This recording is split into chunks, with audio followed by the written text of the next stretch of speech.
리모델링 건축물의 구조 안전 진단에 대해서 살펴봅니다. 일단 여기서는 리모델링 할 때 구조 안전 진단하고 안전 진단 절차, 그 다음에 일반 사항, 구조 현황 조사, 구조 설계 시 주요 부위 이런 내용에 대해서 이해하고 설명을 하면 되겠습니다. 리모델링 구조 안전 진단이란 뭐냐? 리모델링에 앞서서 구조물의 안전성을 진단하는 거죠. 그래서 건축법규적인 문제라든가 환경적인 상태, 이것들을 이제 사전조사해서 어떤 상태인지 파악을 하고 거기에 따라서 타당성을 검토해서 사업성을 이제 평가하는 거기 때문에 이 구조물의 구조 안전 진단에 대해서 상당히 중요한 부분이 되겠습니다. 그래서 기존 건물의 형상과 노후화 상태, 도면이 있으면 도면을 참고해서 도면하고 일치하는지 여부 이런 것들을 조사하고, 만약에 도면이 없다 그러면 현장에서 실측을 해야 되겠죠. 그리고 필요하다면 도면을 제작성을 해야 되고, 그래서 본조사가 완료된 후에는 현 시점에 구조적 법적 문제, 법규 문제라든가 사용 용도를 만족할 수 있도록 사전조사 결과에 대한 원인 분석, 보수 보강 방안, 어떻게 보수하고 보강할 건지에 대한 이런 검토가 필요하게 됩니다. 그래서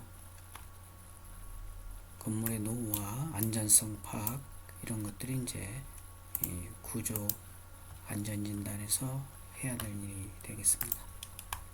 리모델링 구조 진단 흐름도가 있는데, 먼저 대상 건물 선정을 합니다. 그리고 관련 법규를 검토하고, 그 다음에 기존 건축물의 현황 조사, 기존 구조물의 정밀 안전 진단, 리모델링 설계, 그 다음에 보수 보강 방안 설계, 그 다음에 시공,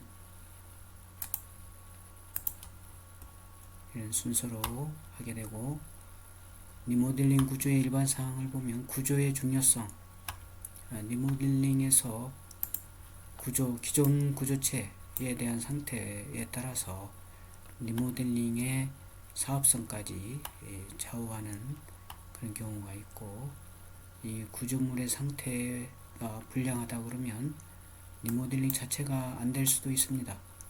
그래서 그런 부분이 상당히 중요하게 사전에 조사돼야 되고 파악돼야 되죠. 그래서 구조물의 노후화가 심하게 진행되었으면 이를 보완하기 위한 공사비, 아까 얘기했듯이 사업성이 크게 좌우됩니다. 그래서 사업성이 없을 수도 있다 이거죠. 중축 부분의 구조공법과 접합부 설계, 이건 어떻게 해서 안전성을 확보할 것인지 이런 부분도 검토해야 되고, 건축물의 품질이 좌우되기도 한다 이거죠.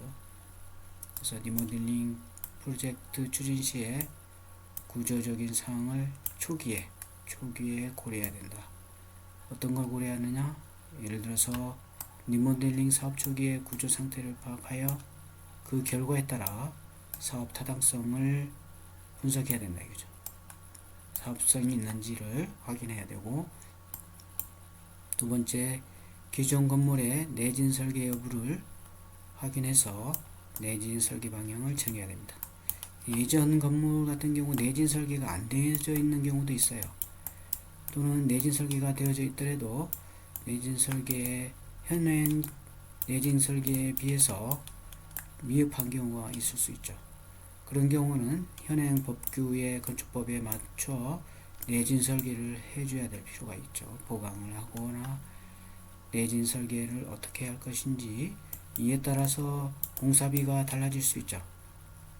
그 다음에 리모델링을 위한 기존 내력벽 재철거, 일부 철거, 1층 필로티화, 1계층 수직 증축, 그 다음에 지하 주차장 신설, 이런 것들에 따른 계획, 그리고 사업비, 공사비에 대한 것을 검토를 해야 됩니다.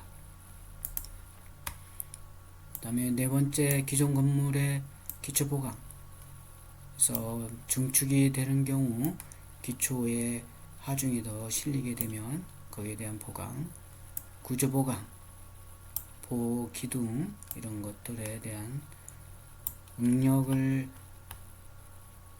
파악해서 구조적인 보강이 필요한 부분에 구조 보강을 해야 되고, 내구성 보완을 해야 됩니다. 이것들이 어느 정도 요구되는지 사전에 구조 진단을 해서 비용이라든가 이런 것들을 검토되어야 됩니다. 이것들을 검토해야 되고, 다섯 번째, 증축되는 신설 구조체의 구조공법. 구조공법을 어떤 공법으로 해야 되는지, 기존 구조체와의 접합은 어떻게 해야 되는지 연결해야 되죠. 일체화 시켜야 되는 거죠. 이런 것들이 검토가 돼야 된다. 그리고 리모델링 프로젝트에 있어서 구조 분야의 특성을 요약을 하면 이렇게 됩니다. 먼저 구조의 안전성 대두. 신축 프로젝트와 달리 기존 구조체의 상태 파악과 신구 구조체 간의 구조 공법, 연결, 접합 공법 이런 것들이 필요하고, 그 다음에 거기에 따른 구조 해석 그리고 구조 설계가 아주 중요하게 됩니다. 그 다음에 두 번째 특징은 구조 공법이 프로젝트 사업성에 어떤 영향을 미칠지 이것들을 파악해야 됩니다. 보수 보강, 골조 공사비의 증감, 비중 이런 것들에 대해서 공법에 따라서 사업성이 좌우된다 이런 얘기죠. 세 번째, 기존 건물에 구조적인 문제가 있는지 이것들을 파악을 해야 됩니다. 그래서 기존 건물에 대한 구조 도면과 구조 개선서가 없을 경우가 많고, 보수 및 설계 변경 등으로 시공된 현재 상황이 도면과 불일치 이런 경우가 있을 수 있죠. 경우가 있고, 그 다음에 마감재 철거 전후에 조사된 구조체 상태가 서로 많이 다를 수 있습니다.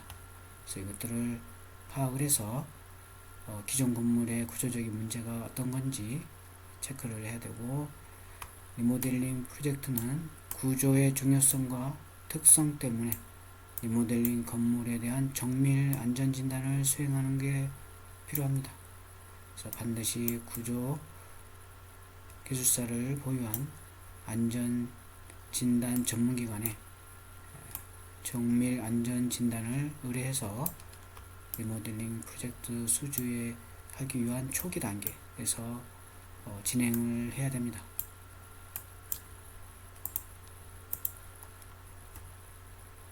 그 다음에 구조 주요 업무입니다.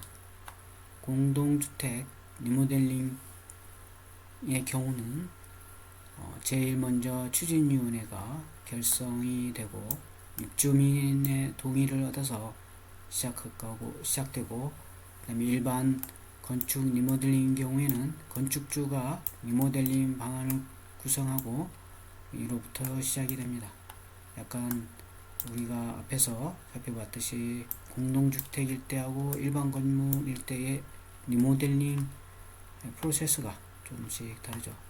그래서 어느 리모델링 프로젝트 간에 구상 단계인 초기에 대상 프로젝트를 얼마만큼 정확히 분석하고 파악하느냐, 이게 관건이죠. 사업성과 굉장히 밀접한 연관이 있게 되고 리모델링 성공 여부가 결정이 됩니다. 특히 구조 분야에서의 사업비 비중, 이게 굉장히 큰 영향을 미칩니다.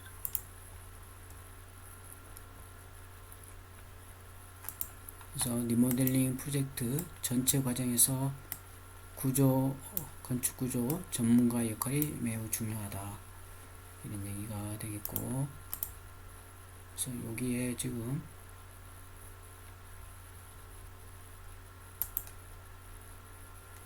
보면 리모델링 사업 절차에 따른 구조 업무가 되겠습니다. 공동주택인 경우에 이렇게 되겠죠. 리모델링 사업일 때 구조 업무는 이렇게 진행이 된다. 리모델링 사업 주체 결성이 되면 리모델링 가능 여부를 이제 확인하고, 그다음에 안전진단 신청해서 예비진단 및 신청서를 작성하고, 그다음에 리모델링 가능 판정을 해서 예비진단을 하면 현지 조사 시 지원을 받아서 정밀 안전진단하고 보수 보강은 어떻게 해야 하는지, 그다음에 공법 어떤 공법이 적용되고 이에 따른 비용 이런 것까지 확인을 해야 합니다. 그러고 나서 시공사 선정하고 행위허가 도서 작성하고, 그다음에 구조 설계를 같이 이제 리모델링 후에 구조 계획을 해서 설계를 하게 되겠죠. 그 다음에 리모델링 행위허가를 신청을 하고, 그 다음에 이주시키고 마감 철거를 하면서 이제 공사에 들어갑니다. 이때 이제 구조 진단, 보수 보강 방안이 구체화되고, 구조 감리와 그다음에 사용 검사 준공 시 구조 안전 확인서를 확인합니다. 이게 이제 구조 업무에 필요한 부분이죠. 특히 요 정밀 안전 진단, 구조 설계, 그리고 진단, 그리고 감리, 이게 굉장히 중요한 부분이 되겠습니다. 그래서 리모델링 사업 단계별 건축구조 전문가가 지원해야 할 구조 업무는 초기 단계에는 리모델링이 타당한지, 그래서 사업성이 있는지 이런 것들을 이제 파악을 하고, 정밀 안전 진단 업무가 있고, 그 다음에 구조 설계, 그 다음에 정밀 안전 진단 내용과 구조 설계에 대한 기존 구조 상태 일치 여부 이런 것들이 구조 업무가 되겠습니다.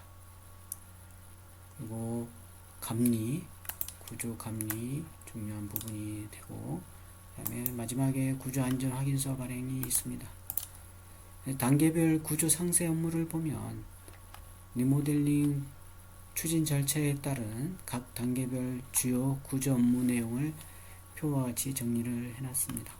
그래서 리모델링은 구조 업무가 매우 중요하다, 아까 얘기를 했습니다. 그래서 공사 중에는 구조 감리를 별도로 두어서 감리를 하고, 공사 중 구조적인 부분을 계속 체크를 합니다.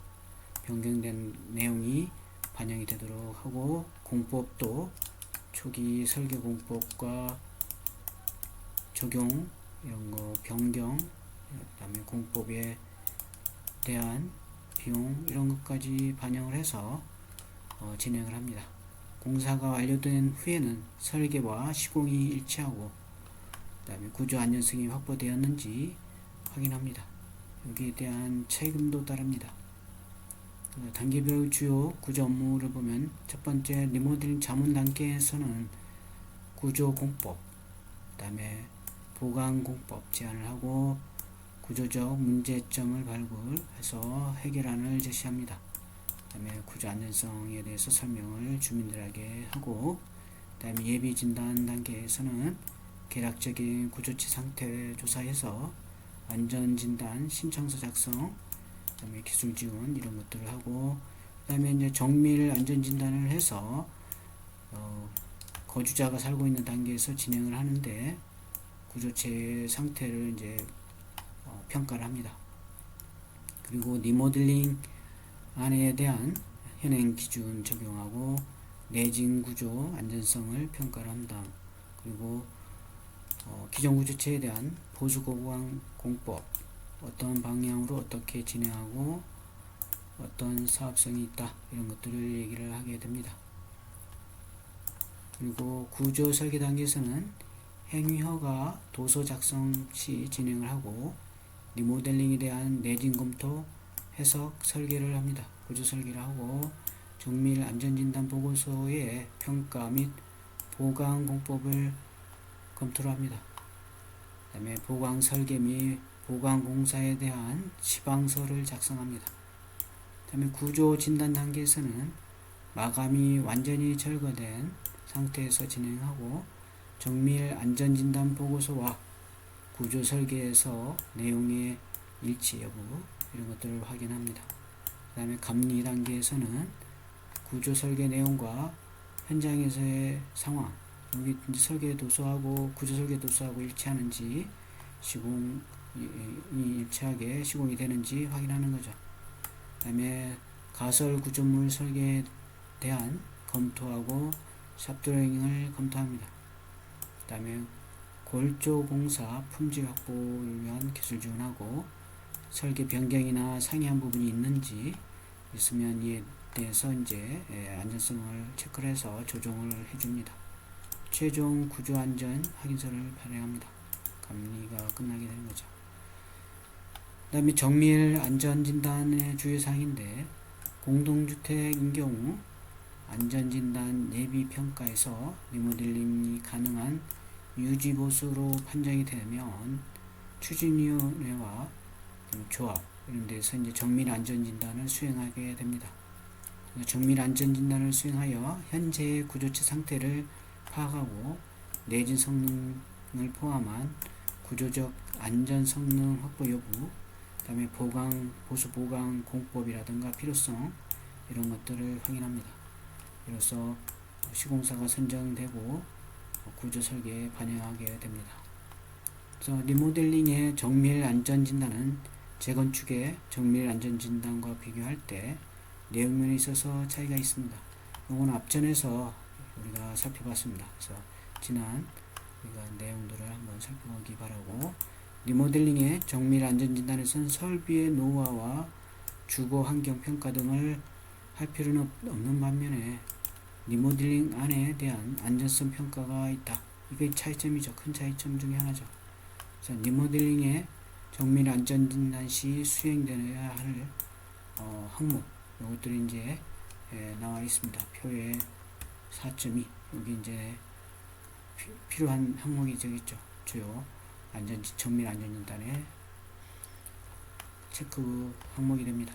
그리고 리모델링 프로젝트 수주 시 공사비 산정에 있어서도 가장 어려운 부분이 기존 구조체 보강, 그 다음에 골조 공사비가 됩니다. 설계가 진행되기도 전에 시공사를 선정해야 하는 공동주택 리모델링의 경우에는 더 복잡합니다. 따라서 이제 정밀 안전진단 수행 시 계략 골조 공사비를 산정해서 사업성이라든가 이런 것들을 발주처와 시공사 간에 제공해서 분쟁을 최소화합니다. 그리고 아까 얘기한 리모델링 정밀 안전진단의 주요 항목을 보면 첫 번째 기존 구조도표 그리고 계산서, 시공상태 일치 여부, 현장에서 실측을 할 필요도 있습니다. 그 다음에 기존 구조체 상태 조사, 주요 부재의 지수, 철근 탐사, 구조 형식, 그 다음에 건물에 기울어진 거 있는지, 또 치마 상태, 변형, 처짐, 균열 상태 이런 것들을 균열, 중성화, 재료 분리 및 부식, 구조체 손상 정도 조사를 합니다. 그 다음에 구조 부재의 강도 및 집안 조사를 합니다. 그 다음 세 번째 리모델링 안에 대한 안전성을 검토합니다. 내진 설계 보강 공법을 제시하고 증축 부위에 대한 구조 공법을 제시합니다. 그래서 증축이 되면 우리가 이 부동 치마의 원인이 되는 부분도 있기 때문에 치마라든가 기울기 이런 것들을 체크해서 안전성을 확인하고, 그 다음에 기존 구조체에 대한 보수 보강 공법을 제시합니다. 그 다음에 신구 구조체의 접합 공법 어떻게 할 것인지, 그 다음에 리모델링 가능성 여부, 그 다음에 네 번째 계략 골조 공사비를 산정해서 제시합니다. 그래서 이게 이제 정밀 안전 진단 주요 항목이 되고, 이에 따라서 리모델링 프로젝트의 계략 공사비를 산정해서 발주자와 시공자에게 제시해서 의견 조율을 하도록 하고, 그 다음에 이 주요 항목들은 이제 기존 구조물의 내구성 향상을 위한 보수공사, 기존 구조체의 내진 보강 및 구조 보강, 식무 구조체의 접합부, 중축 부분의 골조 공사, 이런 걸 주요 정밀 안전진단 항목이 되겠습니다. 그 다음에 구조 설계 시 적용 기준인데, 리모델링안에 대한 안전성 검토 시 기존 구조체는 20에서 30년 전 오래된 거죠. 그래서 이것들에 대한 설계 시공되었기 때문에 현행 기준, 건축법규에 따른 안전 기준을 확인을 해서 보수 보강까지 설계를 해야 됩니다.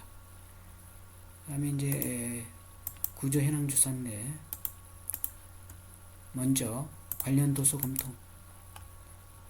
건축물 상태를 정확히 파악하기 위해서 우선적으로 시행해야 될 작업은 대상 건축물에 대한 정보를 최대한 수집해서 분석을 하고, 이때에 필요한 자료는 여기 나온 것처럼 설계도서, 시공, 준공, 보수했으면 보수, 보강, 사용 중의 용도 변경에 따른 도서, 설계도서, 그 다음에 공사 내역서, 시방서, 구조 계산서, 그 다음에 지질조사 보고서, 그 다음에 건축물 관리대장, 그 다음에 이력, 어떤 점검이라든가 진단 이력, 사고 이력, 화재라든가 이런 거, 균열, 보수, 보강, 이력, 이런 것들이 이제 조사돼야 되죠. 이제 그런 것들이 조사되면 유관 조사를 진행합니다. 그래서 정밀 안전진단은 많은 고가의 장비를 가지고 탐사 계획을 실시하기 전에 눈으로 유관 조사를 하게 됩니다. 그래서 예를 들어서 이제 콘크리트 속에 있는 철근에 대해서는 육안으로 이제 탐사가 안 되죠. 그래서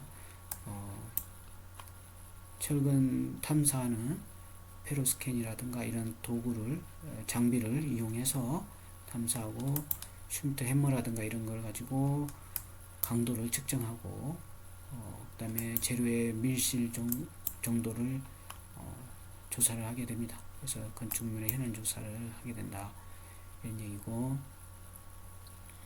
조사할 때 유관 조사에서는 이제 뭐 균열 상태라든가 누수 변형, 그다음에 노화 상태, 이런 것들은 육안으로 이제 파악할 수 있는 것들을 다 파악을 하는 거죠.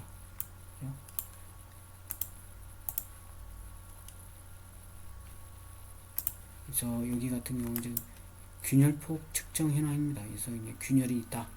균열이 있으면 버니어 캘리퍼, 이게 버니어 캘리퍼스죠. 이게 아주 미세한 틈도 측정할 수 있는 버니어 캘리퍼스로 크랙 정도를 어느 정도 틈인지 체크를 합니다. 그리거나 또는 아니면 이런 스케일이 있습니다. 게이지, 크랙 게이지, 이 게이지를 갖다 대면 여기에 눈금의 두께에 따라서 크랙 그 두께가 어느 정도인지 잴 수가 있는 거죠. 그 다음 유관조사 항목에는 균열, 박리, 박락, 누수, 그 다음에 옥상 방수, 외장, 오염, 변색, 백화현상, 들뜸, 도장, 녹슨 정도, 그 다음에 설계 당시와 현재 용도, 설계 당시의 사무실인데 현재 용도는 어떤 걸로 쓰고 있는지, 사무실로 쓰고 있는지 아니면 다른 용도로 쓰고 있는지, 용도 변경이 되어져 있는지, 이런 것들을 체크를 합니다. 그래서 그 유관조사의 내용들이 쭉 나와 있으니까 한 번씩 쭉 읽어보면 됩니다. 그래서 뭐 건조 수축, 온도 팽창, 습도라든가 주위 환경에 대해서 변형이 어느 정도 있는지, 균열 발생이 되어 있는지, 이런 것들을 쭉 파악을 합니다. 아까 우리 조사 항목에 있는 것처럼 유관 조사로 할 수 있는 것들을 파악을 하게 됩니다.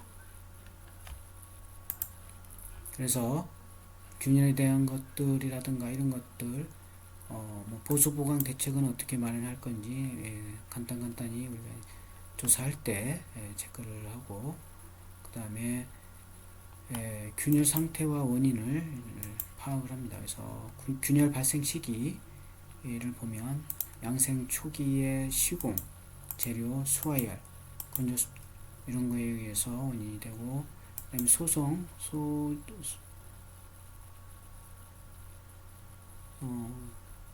소정 양생 후에는 재료, 구조, 건조 수출.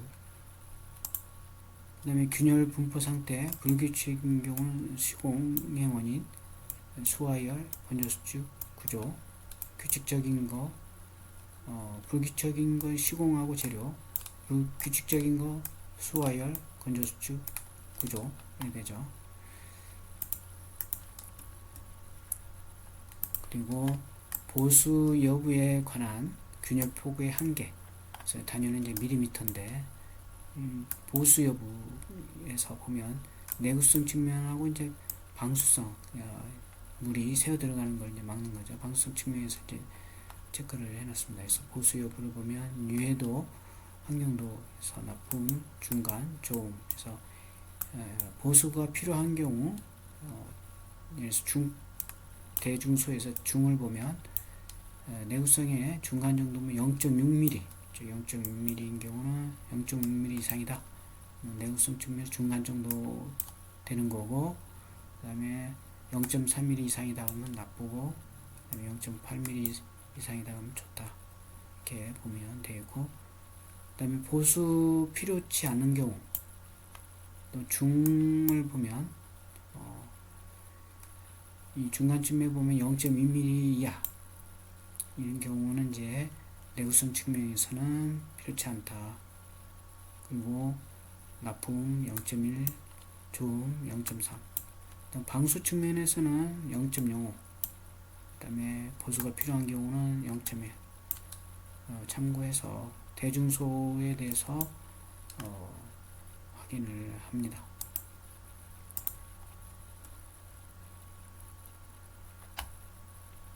그래서 균열 발생의 원인은 다양하지만 진단을 통해서 어느 정도 원인 분석을 할 수가 있고, 그 원인이 분석이 되면 그거에 대한 보수 보강 대책을 적절히 세울 수가 있죠. 균열의 종류에는 크게 두 가지로 구분해서 마련할 수가 있는데, 하나는 내구성 측면에서 아까 우리 살펴봤던 내구성 측면하고, 다른 하나는 구조적 문제죠. 이게 이제 균열에 대한 거고, 정밀조사와 조밀조사에서 내구성 문제로 판단되는 균열에 대해서는 4.4, 앞에서 우리가 봤던 보수 여부를 판정합니다. 그러니까 대중소 있는 거죠. 그 다음에 구조적 문제로 발생된 균열에 대한 평가가 된다면, 콘크리트 주요 구조 무제에서 이제 응력에 의해서 생기는 균열폭은 0.3mm를 초과해서는 안 된다. 이제 구조적인 경우에는 0.3을 초과해서는 안 되는 게 있고, 그 이상인 경우에는 이제 반드시 보수해야 되고, 구조물의 내화력 검토 결과에서 허용 범위를 초과한 경우에는 보강, 그리고 사용 제한, 경우에 따라서는 금지, 철거 이런 것들이 이제 필요하게 되죠. 그래서 철근 콘크리트 라멘조의 허용 균열폭을 보면 오늘 이 규준에 나와 있는 노출 상태에 대해서 건조한 공기 또는 보호막이 있는 상태에서는 허용 균열폭이 0.3mm 이 정도만 허용한다는 얘기죠. 그 다음에 습한 공기나 흙 속에 있는 상태에서는 0.3mm, 동결 방지용 약품이 사용된 상태에서는 0.15, 0.18, 그 다음에 해수나 해풍을 반복적으로 받는 상태에서는 0.15, 그 다음에 물을 저장하는 구조 0.1, 이 정도만 허용 범위라는 얘기죠. 그리고 각국의 허용 균열폭을 보면 ACI인 경우는, 이거 이제 미국의 콘크리트 학회의 기준이죠. 균열폭이 0.4 실내, 0.34 실외. 일반적으로는 BS CP110 이제 영국의 스탠다드, 브리티시 스탠다드 코드 같은 경우는 일반적으로 0.3, 그다음에 특히 심한 부식성 환경인 경우 주철근의 공칭 직경이 DC라고 한다면 0.004 DC, 그 다음에 CEB 비부식성 0.4, 일반 환경 0.2, 유해 0.1, 그리고 일반 환경 0.4, 부식성 환경 0.2, 특히 부식이 심한 환경, 주철근의 공칭 직경이 DC라고 한다면 0.1 DC 이렇게 되는 거죠. DC가 좀 빠진 것 같네요.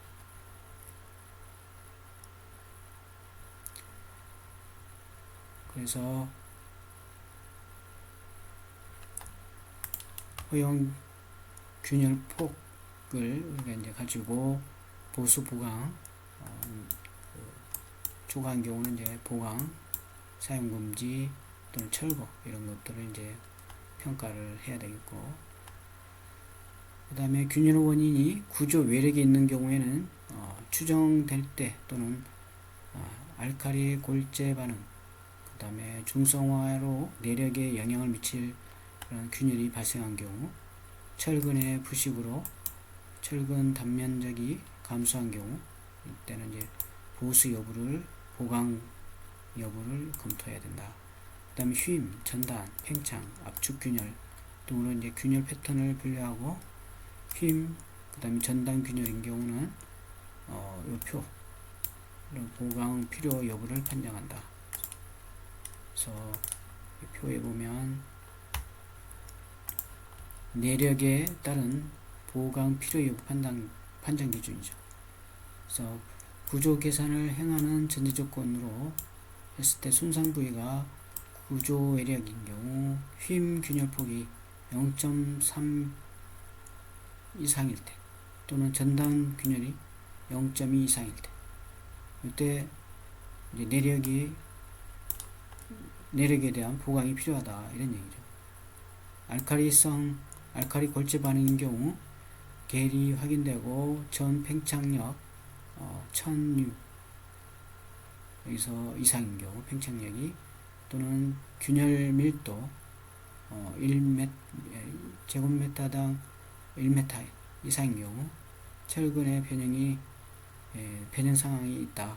이때도 우리가 필요하고, 부식인 경우는 철골의 부식, 피복 콘크리트의 박리가 있고, 그 다음에 철근의 현저한 녹 변형, 그 다음에 파단 이런 것들이 있는 이상, 이런 것들에 의해서 보강이 필요하다. 보강을 필요로 하는 경우 허용력을 초과할 때, 그 다음에 장기적인 관찰을 필요로 하는 경우 휨 균열 폭이 0.15 이상일 때, 전단 균열이 0.1 이상일 때는 관찰한다는 얘기죠. 그래서 더 진행이 되면 보강하는 거죠. 알칼리 골재 반응인 경우도 마찬가지입니다. 이 정도일 때 관찰한다.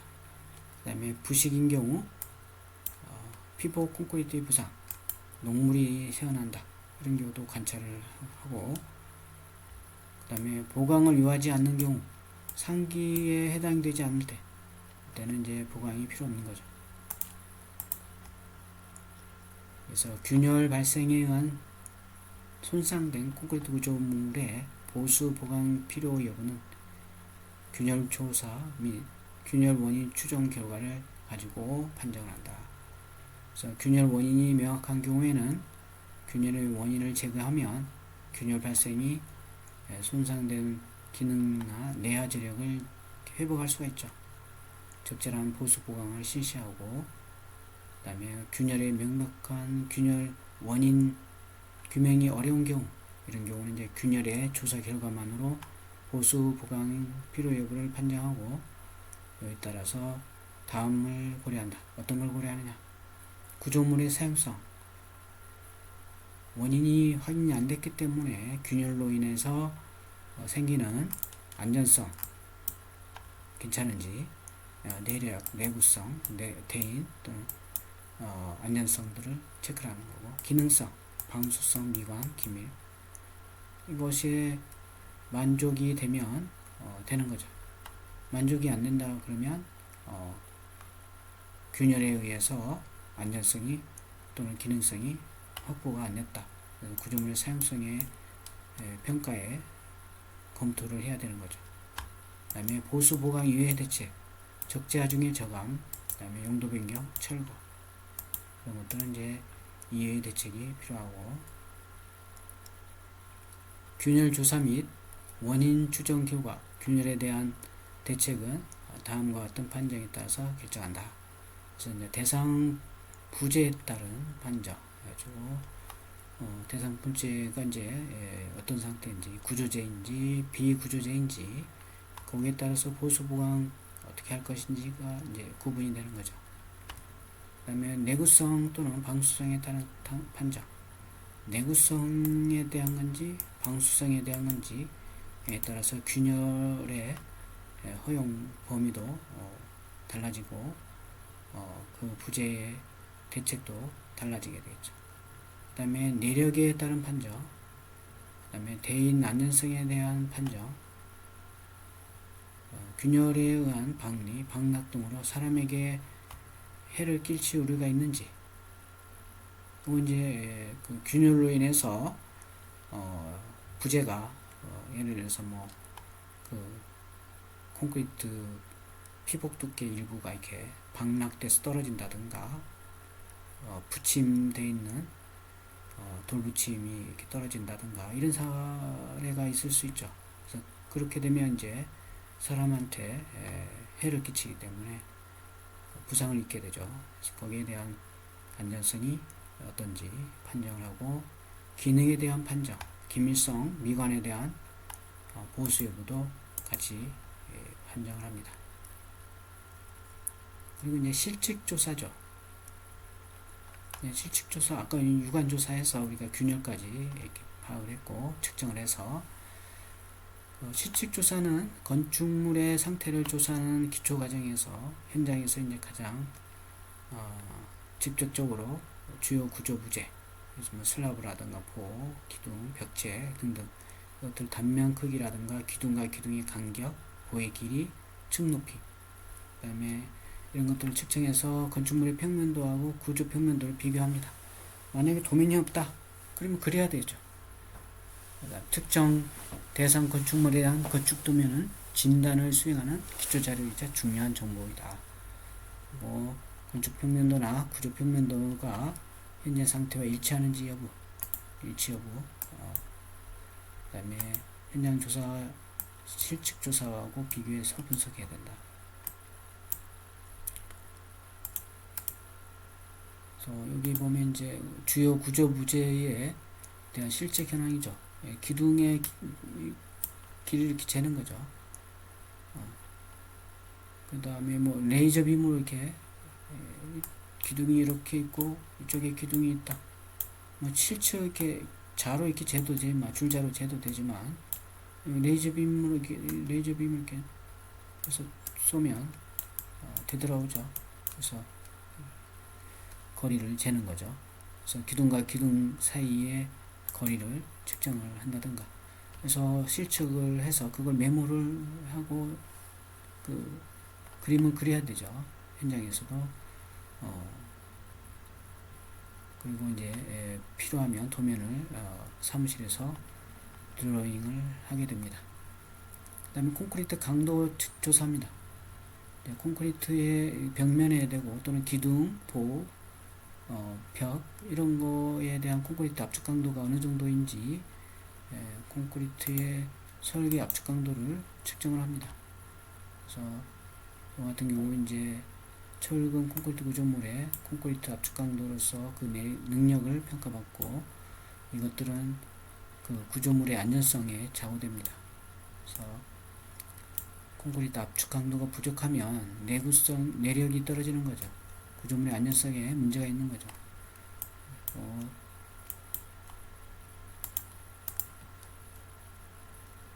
측정은 여기 나온 것처럼 콘크리트 압축 강도 조사 방법, 이렇게 코어를 뜨는 경우가 있습니다. 코어, 예를 들어서 이렇게 보가 이렇게 있고, 큰 보에 이만큼 코어를 뜨는 거죠.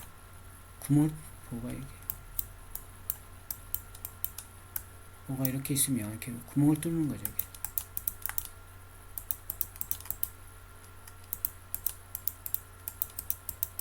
그래서 구멍을 뚫어서 이 코어링한 요 속에 있는 요 콘크리트 시료를 가지고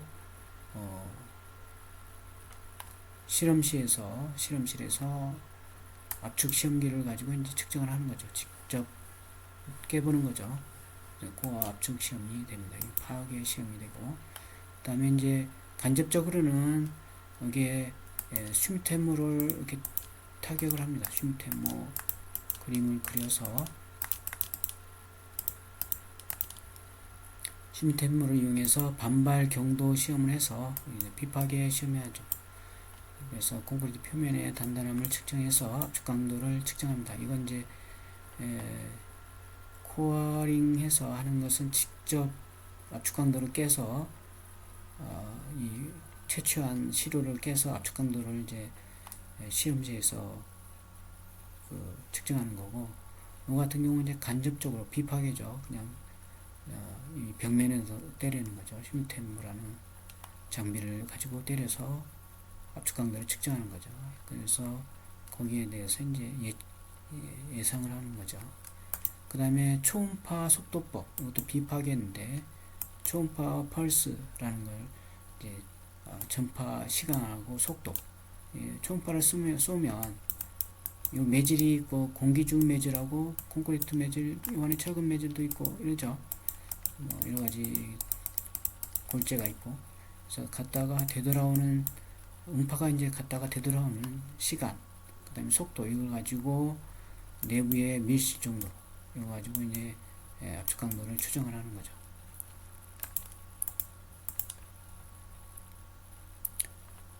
그 다음에 철근 배근 조사.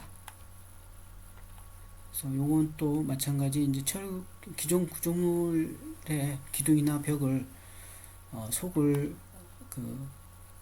부재의 단면 속을 그러니까 우리가 절단해서 볼 수 없죠. 절단하면 일단 그 구조물이 파괴가 되니까. 그래서 비파괴식으로 해서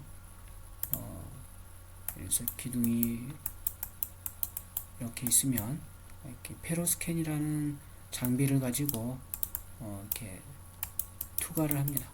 그래서 내부에 철근이 몇 가닥이 있고 철근의 굵기, 지름은 얼마고 이런 것들을 추정을 하는 거죠. 그래서 지금 여기 같이 이렇게 주요 구조부재에 대한 철근 배근 측정 현황, 그래서 이렇게 측정하는 거죠. 페로스캔으로 측정을 한다.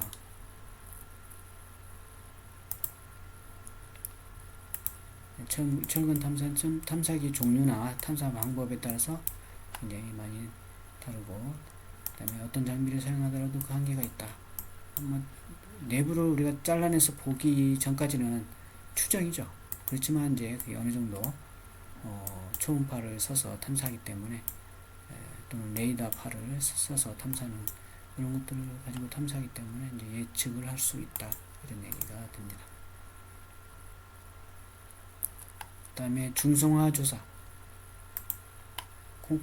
철근 콘크리트 구조물의 수명은 콘크리트 중성화 깊이와 관계가 있죠. 밀집한 관계가 있죠. 그래서 건실한 콘크리트는 시멘트의 수화 생성물에 있는 수산화 칼슘에 의해서 강알칼리성, pH 12에서 13 정도의 알칼리성을 띠는데, 건실한 콘크리트 내부의 철근은 이 알칼리성 때문에 부식되지 않는 거죠. 근데 만약에 이제 알칼리성에서 이제 중성이 되면, 이 내부에 있는 철근이 중성화로 인해서 중성이 되면서 철근의 부식이 진행되는 거죠. 그래서 콘크리트 중에 수산화 칼슘은 시간의 경과에 따라서 점차 공기 중에 탄산가스하고 반응해서 탄산칼슘으로 되고 알칼리성으로 돼 있던 게 중성으로 되는 거죠. 화학적 식을 이렇게 쓰면 이렇게 되는 거고.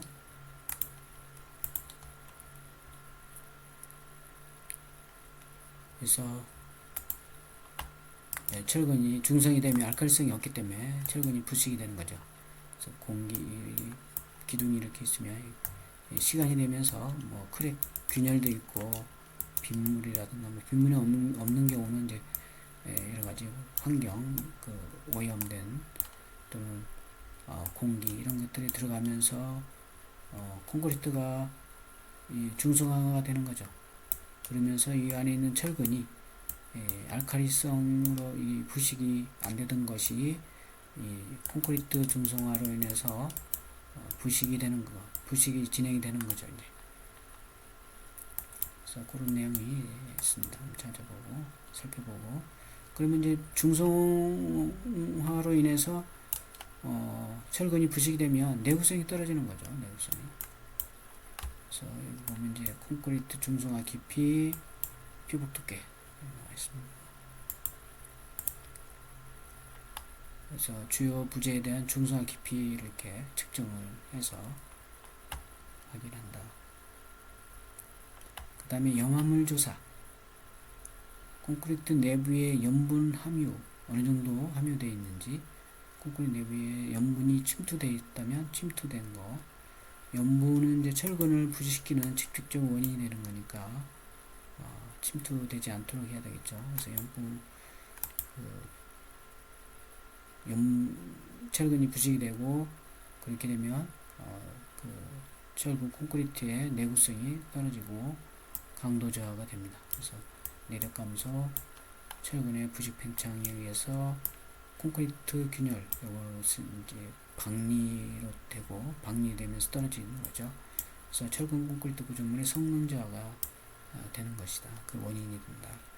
그래서 철근 부식의 원인에는 염분, 수분과 같은 부식에 직접적으로 영향을 미치는 것과 콘크리트의 미실성, 균열, 피복 두께 같은 염분 등 수분 침투에 의해서 간접적인 게 있다. 그래서 염화물 조사를 해서 체크를 해주는 거죠. 그래서 염화물은 조사 결과 실험을 실시한 시료의 염소 이온 농도가 0.5% 이상이 되어 콘크리트가 알칼리성을 상실한 것으로 이렇게 판단된다. 이렇게 보는 거죠. 중성화 시험, 철근 부식도 측정하여 철근의 상태를 조사하고 대책을 마련한다. 그래서 콘크리트 염화물에 대한 상대평가 등급 기준입니다. A, B, C, D, E까지 등급이 있고, 염화물 이온 함유량이 이제 이렇게 0.15 이하, 요 사이일 때 등급이 이렇게 된다. 이렇게 보면 되겠습니다. 그 다음에 철근 부식도 조사.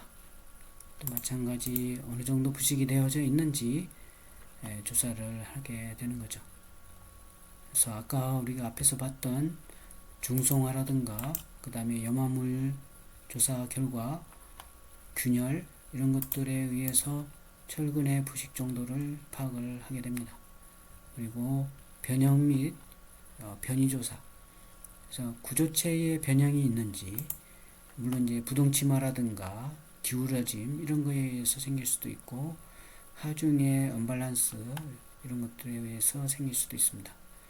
그래서 균형이 수반되는데 이에 따라서 조사를 합니다. 그래서 지진이라든가 태풍, 하중의 급격한 변동, 그 다음에 기초 지반의 이동, 특별한 상황의 변화 이런 거에 의해서 균열이 있는지 구조물 상태가 어떤지 조사를 합니다. 그리고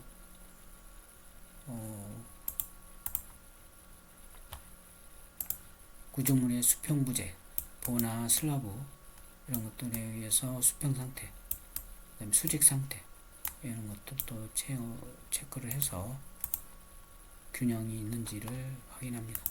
그래서 변형 균형 측정 현황입니다.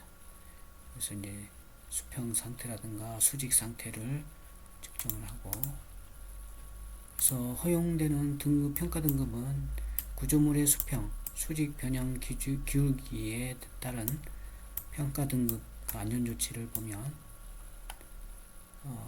A에서 E 등급까지 있고, 기울기 750분의 1 이내. 내용은 이제 이 정도 되면 예민한 기계 기초의 위험 침하 한계다. 안전유지 정상적인 유지관리. 600분의 1 이내. 대각선 구조를 갖는 라면 구조의 위험 한계. 관찰. 원인 제거를 해야 되고, 500분의 1 이내. 구조물의 균열 발생 한계. 이때부터 이제 균열이 발생하는 거죠. 정기적인 계측, 원인 제거. 250분의 1. 경사도 감지. 요거 이제 경사가 진 거죠. 보수 보강해야 되죠. 150분의 1 이내. 이제 위험한 정도죠. 이건 이제 사용 금지 또는 긴급 보강 또는 철거 필요한 거죠.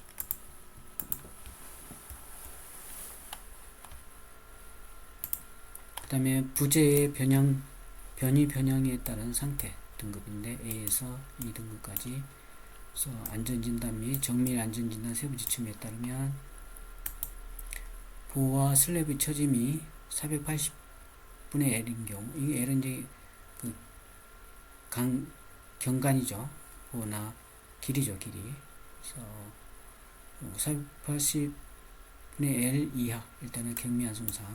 240분의 L인 경우, 이하인 경우는 이제 처짐 한계 되고, 네, 경감. 그 다음에 레이저 레벨 측정 장비, 이건 이제 레이저 레벨 측정 장비가 되었고, 그 다음에 집안조사, 수직 수평 분포 상태를 파악하고 건물의 기초 하부를 예측을 합니다. 그래서 필요하다 그러면 시료 채축, 그 다음에 현장 표준 관입 시험을 해서 건축물의 기초 지반의 허용 지내력을 추정합니다. 지하수의 그 변경 위치 이런 것들도 파악해서 기본 자료를 가지고 검토를 합니다. 자, 오늘은 여기까지 하기로 하고, 다음에 리모델링 구조 설계 시 주요 부위에 대해서 살펴보도록 합니다. 수고했어요.